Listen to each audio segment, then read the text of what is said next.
Всем привет, с вами Тори-чан. Сегодня у нас выходной, поэтому мы с Изами решили провести его как небольшое свидание. Возьму вас с собой, покажу, как обычно японские пары проводят выходные. Идемте с нами.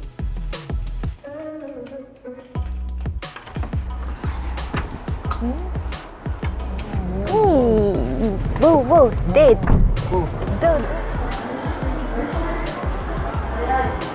Мы приехали в вот такой шоппинг-центр недалеко от нашего дома, где есть очень большой кинотеатр, чтобы посмотреть фильм Кёнан но Эйга Минуска. Годзилла. Годзилла. -1. Годзилла -1. Не знаю, показывают ли этот фильм еще где-то кроме Японии. Нихон Игай Мирирюкана. Мирирюкана. Но если смотрели, то напишите ваши впечатления. Мы сейчас идем смотреть. Было несколько фильмов, которые мы хотели посмотреть, но вот Изами решила, что Годзилла лучше всего. Кинотеатр вот такой небольшого размера, но мне нравится, как он сделан, довольно интересный интерьер. Вот такая, смотрите, подсветка на потолке, смотрится словно окно.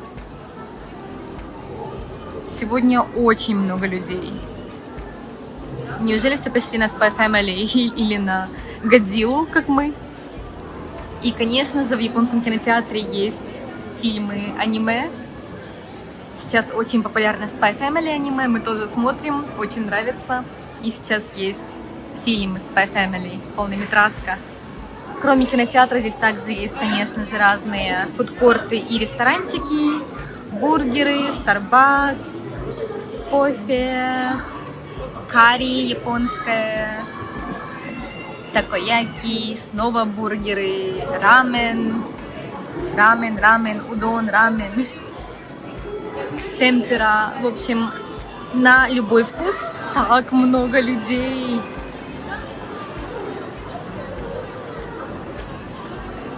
Сегодня какой-то ивент, поэтому довольно много людей. Все пришли, видно, в кино и покушать. Вот так выглядит фудкорт. Здесь мы кушать сегодня не будем, потому что слишком много сидит, где некуда сесть, скорее всего. Довольно типичный фудкорт. Здесь вот разные по сторонам ресторанчики, где можно взять тейк-аут еду на ваш вкус. Мы поняли, почему так много людей. Сейчас выступает недалеко отсюда какая-то вот такая корейская группа. Извините, я не разбираюсь. Кто знает, вот эта группа выступает здесь недалеко от кинотеатра, поэтому тут вот такой вот поп-ап сейчас с их фотографиями, магазины с сувенирами, и очень много девочек из-за этого здесь собралось с ними фоткаться. А я думала, они Годзиллу пришли посмотреть. Нет. Вот здесь можно распечатать билеты, которые до этого купил в интернете онлайн. Очень удобно. Просто вводишь свой номер телефона и номер покупки билета. И вот такие билетики распечатываются. Нани сыры? Нанка попкорн тоか食べる? Попкорн со вкусом масла из Хоккайдо и соуса, солью или карамелью. Также из необычного здесь есть хот-доги, картошка жареная, жареная курочка и вафли. Пиво. Так по-японски.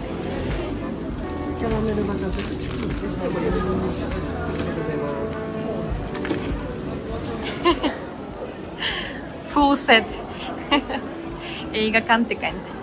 Вот такой. Ташкани. Мы сегодня без завтрака, поэтому попкорном сейчас наедимся.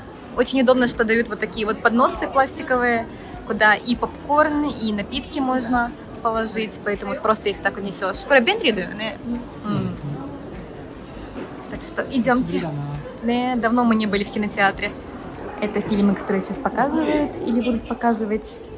В основном все японское, как видите. Кеко нихонно эйга ойне. И мы будем смотреть «Годзиллу», понятное дело, что на японском языке, поскольку это японский фильм. Но также часто, если, допустим, это американский фильм, мы смотрим на английском с японскими субтитрами. Да. «Годзилла» -1. Суть этого фильма о Японии после окончания Второй мировой войны. Такой маленький кинотеатр. Бендри. Удобно, вот так вот можно.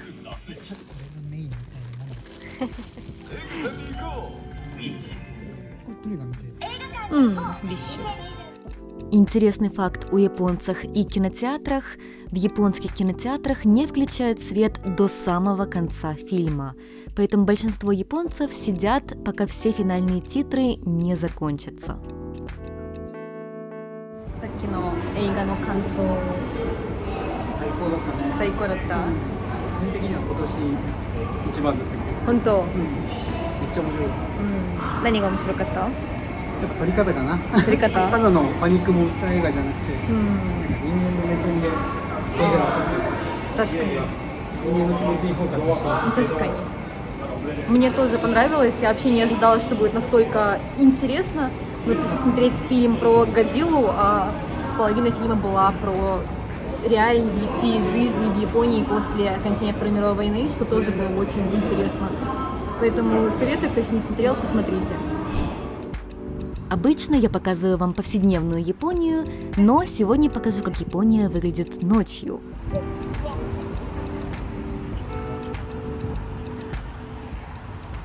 Приятная погода вечером. Иногда вот так прогуляться вечером до бара очень даже приятно. Каваи коко. Нанка и фэнки.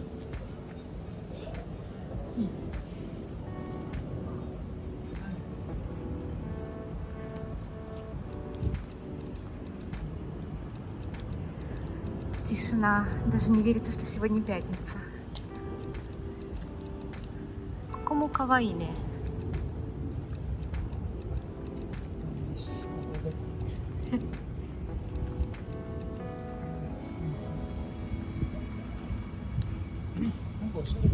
Не, ошаре.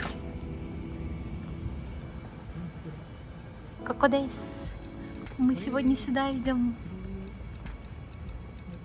Это ли кана? 6時からだから。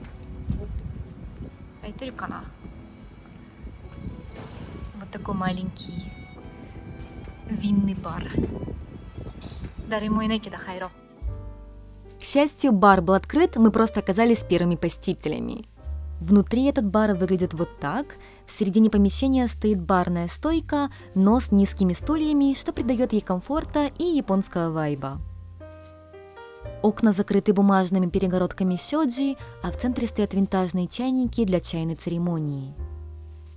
Такие чайники обычно используют для кипячения воды, но здесь они служат как украшение. Нам рассказали, что они принадлежали маме владелицы этого бара, у которой раньше был свой чайный магазин. Я хотела сюда зайти в основном из-за интерьера, но оказалось, что это бар, который специализируется на органических винах. Меню здесь нет, поэтому мы просто говорили пожелания, что хотим попробовать, а нам показывали несколько бутылок на выбор. И поскольку нет меню, цены тоже нигде не написаны.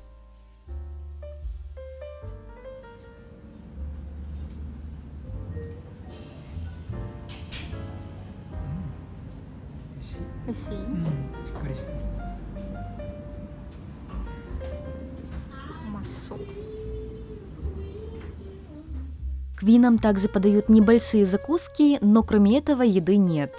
Несмотря на то, что зайти внутрь было довольно страшно, персонал оказался очень доброжелательным, они даже на английском хорошо говорят. Мы попробовали 3 вида вина каждый, и это стоило 10 000 йен. Я, честно, думала, будет дороже. Фух. А когда полностью стемнело, мы отправились в старый район Хаката в центре города Фукуока, где как раз в это время проходила ночная подсветка храмов.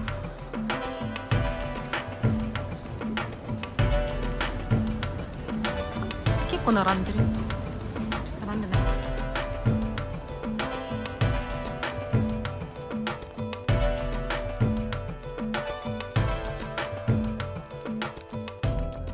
Осенью и зимой в Японии часто вот так красиво подсвечивают храмы, деревья и город в целом. Японцы называют это illumination, с английского illumination. Например, вот это подсветка японского сада камней в одном из храмов в Фукуоке. Песок символизирует воду, а благодаря этой подсветке текстура песка и волн более выраженная. Любование иллюминацией, пожалуй, одно из самых популярных зимних свиданий в Японии. Парочки фотографируются вместе на фоне ночных пейзажей, бросают монетку на счастье и загадывают желание. Обычно храмы открыты только днем, но в честь этого ивента сегодня они открыты до 10 вечера.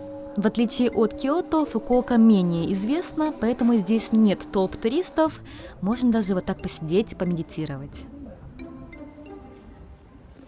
Ночная подсветка придает храмам мистической атмосферы и помогает обратить внимание на детали, которые мог упустить днем.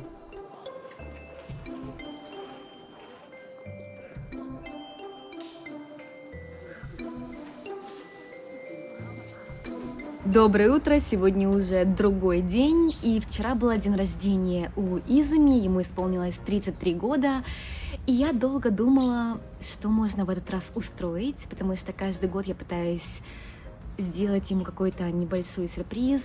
В прошлом году мы ездили в сауну очень классную, останавливались в отеле, где есть своя личная сауна, горячие источники, классный ресторан. Но как-то в этом году не хотелось просто идти в обычный ресторан, поэтому я думала и нашла, что в Фукуоке недавно открылся новый Immersive Theater. Это театр с погружением, где, как написано в описании, можно ужинать, есть полный курс смесей индийской и французской еды, что уже звучит очень интересно. И плюс вы можете наслаждаться представлением во время еды, что мне показалось очень интересным. В Японии такое, мне кажется, редкость. Конечно, бывают разные традиционные представления, где гейши танцуют и можно есть какую-то японскую еду. Но это был более современный театр, как я поняла, где разные иностранные актеры и танцоры делают представления. И какие именно представления, там не было написано. Снаружи этот театр смотрится очень впечатляюще, такая современная архитектура. Ее построили буквально год назад, поэтому он такой новенький. И когда мы к ним подходили, Изуми такой: мы что, в сауну идем? Я такая: нет, это не сауна, но надеюсь, что-то получше. Заходим в театр, а там темнота. И одна дверь, вокруг подсветка красная. Изуми на меня такой смотрит: мы куда идем? Я такая: ну, сейчас посмотришь. Нас проводят внутрь театра, там стоят такие столики, диванчики, сцена небольшая, все такое темное, люди уже сидят, разговаривают. Мы садимся за наш столик прямо перед сценой, Изуми оглядывается по сторонам и такой: мы что, пришли смотреть стриптиз?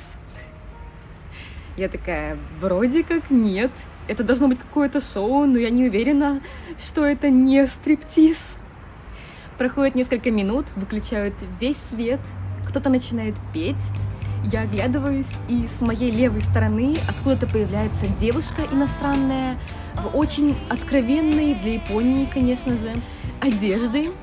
Очень классно поет, выходит на сцену, и я такая: фух, если это такой уровень откровенности, то это нормально, не стриптиз. Судя по моему контенту на ютубе, где я езжу на велосипеде по рисовым полям, готовлю японскую кухню, хожу по храмам, вы должны были догадаться, что я не тот человек, который будет ходить по ночным клубам. И я, в принципе, никогда в ночном клубе и не была, мне это не особо интересно. Какой-нибудь лайв-концерт, рок-концерт, да, это я люблю. Но ночные клубы — это для меня что-то новое, поэтому такой концерт меня, конечно, наверное, удивил больше, чем Изуми. По-моему, им вообще это не было чем-то новым. И Да, там были не только девушки, но и парни. Очень даже классные представления показывали, которые тоже были не стриптиз, поэтому я такая расслабленная, думаю, отличное шоу, очень интересно. Новый для меня experience, immersive theater. Между разными шоу были небольшие перерывы, когда приносили еду, и в один из таких перерывов в паре недалеко от нас принесли маленький тортик с бенгальским огонечком. У парня, который там сидел, был день рождения, видимо, девушка тоже решила ему устроить такой сюрприз. Официант принес тортик, спел Happy Birthday и ушел. Изами на меня только смотрит. Понятно, видимо, мне тоже принесут такой же тортик. Эх, все так очевидно. Видимо, когда будет перерыв следующий, мне тоже принесут тортик. И я такая, ну, может быть, а может быть и нет. Может быть, я заказала самый дешевый курс, где нету подарка на день рождения. Но он уже такой расслабился, типа, никакого сюрприза нет. Эх, проходит 1 минута, и вроде как начинается следующее шоу, но внезапно на экране высвечивается Happy Birthday. Громкая музыка с днем рождения начинает играть не так, как у предыдущей пары. И выходят ребята, которые до этого исполняли шоу, пели песни, рэп читали, в общем, и начинают поздравлять Изами все. Очень-очень громко. А мы сидим в самом центре этого театра, прямо у сцены. Изами просто в шоке. Видимо, он не ожидал, что будет настолько все громко, и на него все будут светить. И я, честно, тоже не ожидала, потому что я, когда заказывала день рождения, я не знала, что именно будет входить в поздравление, кроме торта. И судя по лицу Изами на этом видео, вы можете понять, что это настоящий кошмар интроверта. После тортика мы сидим уже такие расслабленные, вроде ничего уже внезапного не должно случиться, ждем следующее шоу. Я тоже такая сижу, думаю, ну, вроде отличное шоу, ничего такого пикантного слишком нет, не стриптиз, прекрасно. И внезапно объявляют, что следующее шоу будет Шибари. И я такая, что, серьезно? А Шибари?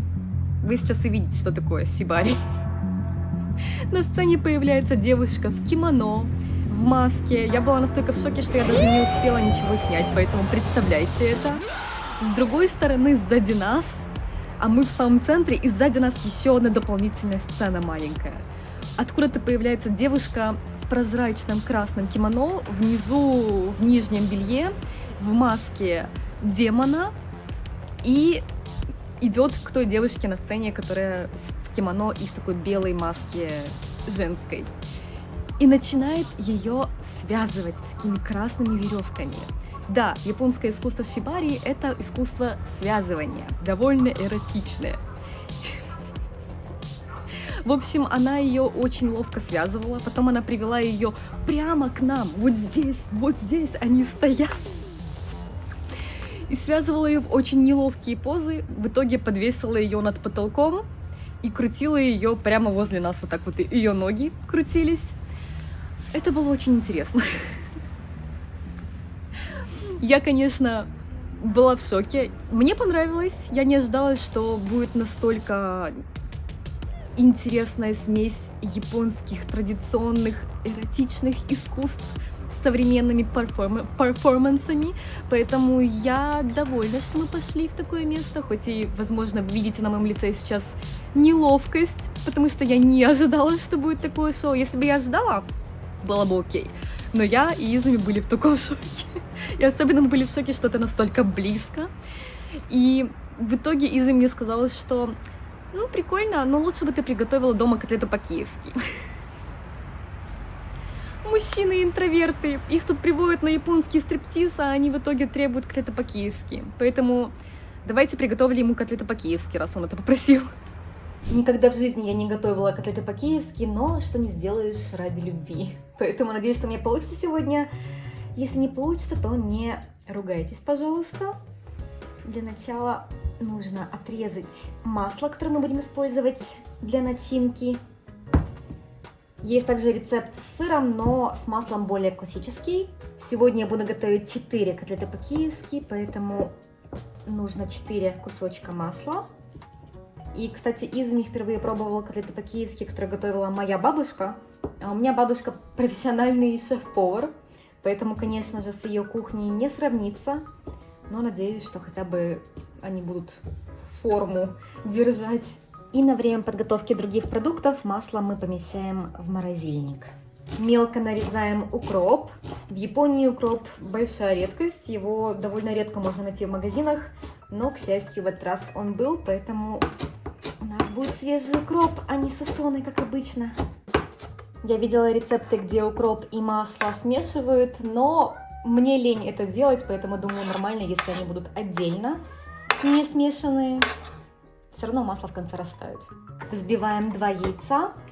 Я использую всегда палочки, когда взбиваю яйца. Это очень удобно и нету неприятного звука, когда взбиваешь вилкой. Поэтому советую японский способ. Для панировки насыпаем муку и хлебные крошки. Панко в японском называются. Очень удобно, уже продаются готовые вот такие. Курицу я буду использовать вот такую. 2 вот такие грудки стоят 650 йен в Японии, примерно $5. Я очень редко готовлю мясо, в основном мы едим рыбу, поэтому я не совсем знаю, как правильно разделывать мясо для котлет по-киевски. Но вроде как можно его вот так вот на 2 части разрезать. Почти. Почти получилось. Будем считать это частичным успехом. Еще одна проблема, у нас дома нет молотка, чтобы отбивать мясо, поэтому я буду использовать все, что у меня есть под руками. Где вы такое еще видели в кулинарных видео? А? Нигде.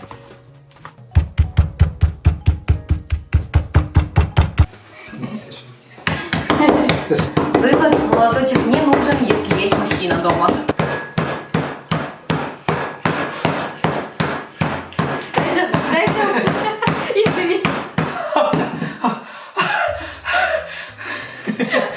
Веган змейка. Веган захаму. 怖すぎる。よくわかる。あ、もう多分本当に本当にやりすぎ。最後の2発ぐらいでちょっと最後に。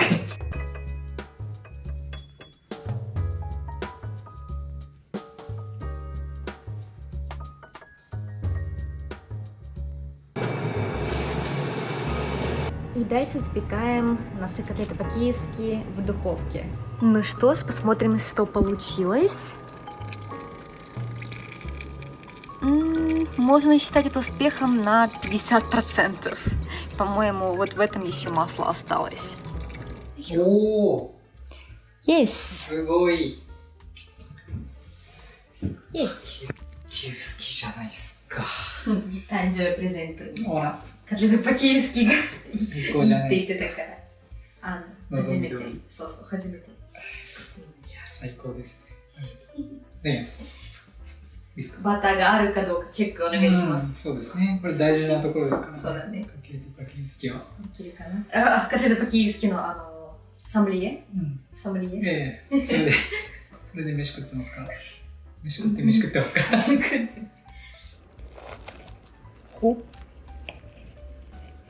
どノーバター？ノーバター？ノーバター。でも染みてるよ。ちょっと、あるある。染みてるか。ああ、なるほどね。うん。いい匂い。リスカーも食べて。いいよ。ディールたっぷりだね。これディールだよね。そうね、ディールいっぱい入ってる。うん。どうする？熱いから気をつけて。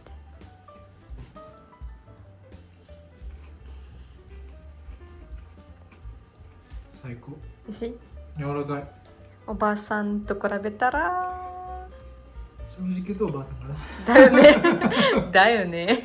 Ну, я старалась. Вот такое у нас сегодня было видео о наших свиданиях. И не только. Надеюсь, что вам понравилось. Всем спасибо за просмотр. Всем пока.